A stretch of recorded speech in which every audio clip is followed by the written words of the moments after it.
Awareness और ignorance ये opposites हो गए कि आप कोई भी चीज़ आपको समझ नहीं आ रही है, नहीं है।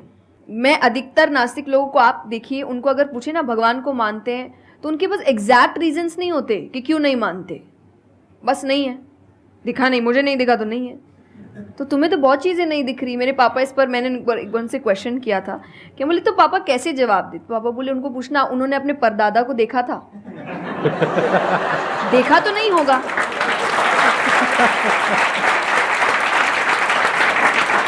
सुना है, दादा से सुना है, पापा से सुना है कि थे, मैंने तो नहीं देखा, तो मैं बोल दूं वो थे ही नहीं। कुछ तो सच्चाई होगी, उसको ढूंढने की कोशिश करो। मैं धर्म के लिए हमेशा कहती हूं कि आपको ढूंढना पड़ेगा। भगवान, मेरे पापा ने मुझे एक बात कही थी, भगवान मानने की चीज है, जानने की नहीं। जानना क्या होता है? पहले इस्तेमाल करे फिर विश्वास करे।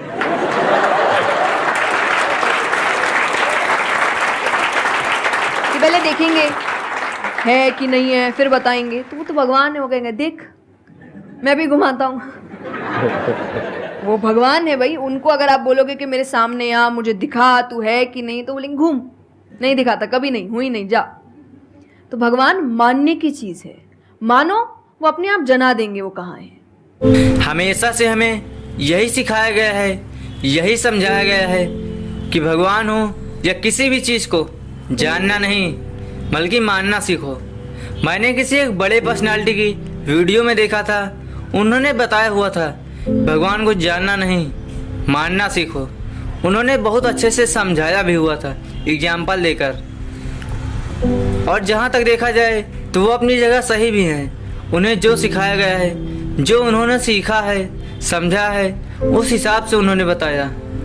लेकिन याद रखिए कि चीज़ों को मान लेना वो क्रिया होती है जो हमें सच्चाई से दूर ले जाती है।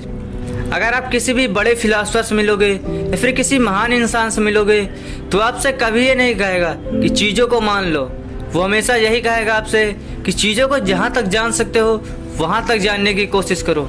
क्योंकि चीज़ों को मान लेना मतलब किसी भी बात पर अंधों की तरह विश्वास कर लेना। अगर आप किसी भी चीज़ को मान लेते हो तो आपको उसे जानने की ज़रूरत ही महसूस नहीं होती। जैसे 95% से भी ज़्यादा लोग पत्थर की मूर्तियों को भगवान मानते हैं, उनकी पूजा करते हैं, दिन रात उनकी आरती गाकर पूजा करते हुए कई घंटे उसी में ही लगा देते हैं। मंदिर के सामने से गुजरते हैं तो हाथ जोड़ते हैं, उनसे प्रार्थना करते हैं, वरना कहते हैं कि पाप लग जाएगा। पता है लोग इन मूर्तियों की पूजा क्यों कर रहे हैं? क्योंकि उन्हें बचपन से ही यही सिखाया गया है, यही समझाया गया है।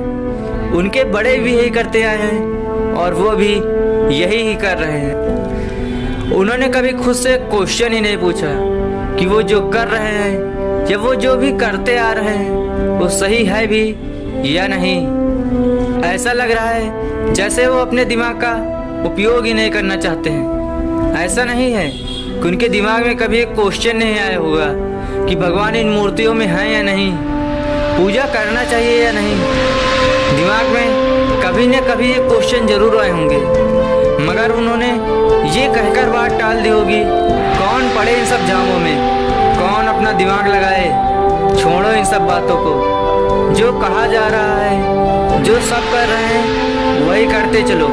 अगर सब यही ही कर रहे हैं तो सही ही होगा, यानी कि सब एक दूसरे पर ही डिपेंड है। दिमाग तो आलसी होता ही है, वो तो चाहता ही है कि उसका कम से कम उपयोग हो, और लोग उसी के बनाए हुए इस चक्र में फंस भी जाते हैं। ना वो खुद से कोई क्वेश्चन पूछते हैं और ना ही उन्हें कोई आंसर ही मिल पाता। अगर आपको किसी भी चीज़ की सच्चाई जानना है तो आपको सबसे पहले अच्छा बुरा, सही गलत, ये करना चाहिए, ये नहीं करना चाहिए, इन सब बातों से ऊपर उठना होता है। किसी भी चीज़ को या किसी भी बात को बिना अच्छा बुरा के, बिना सही गलत के, चीज़ों को एज इट इज जैसी वह है वैसे ही देखना होता है, बिना किसी फिल्टर के, बिना अच्छा बुरा का ठप्पा लगाए।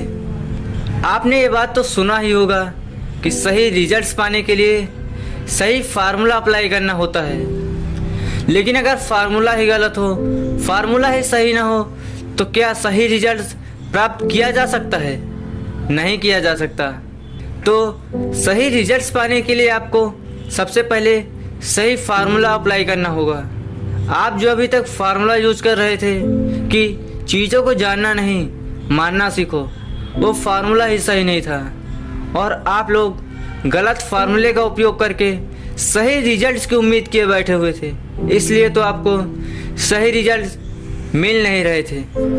तो मैं उम्मीद करता हूँ कि इस वीडियो में आपको जो समझाना चाहता हूँ वो आपके समझ में आ गया होगा। अगर आ गया हो तो अच्छी बात है, और अगर नहीं आया हो तो सबसे पहले इस बात को ही अपने माइंड में पूरी तरह से क्लियर कर लेना, क्योंकि ये बात बिल्डिंग के उस पिलर की जैसी है। अगर किसी भी बिल्डिंग के पिलर ही मजबूत नहीं होंगे तो बिल्डिंग चाहे जितनी भी ऊंची बनी हो, चाहे जितनी भी मजबूत बनी हो, आज नहीं तो कल सब ढह ही जाने वाला है। इस बात को समझे बगैर आगे बढ़ना ही मत। अगर ना समझ में आया हो तो दोबारा वीडियो को देखकर समझ लेना।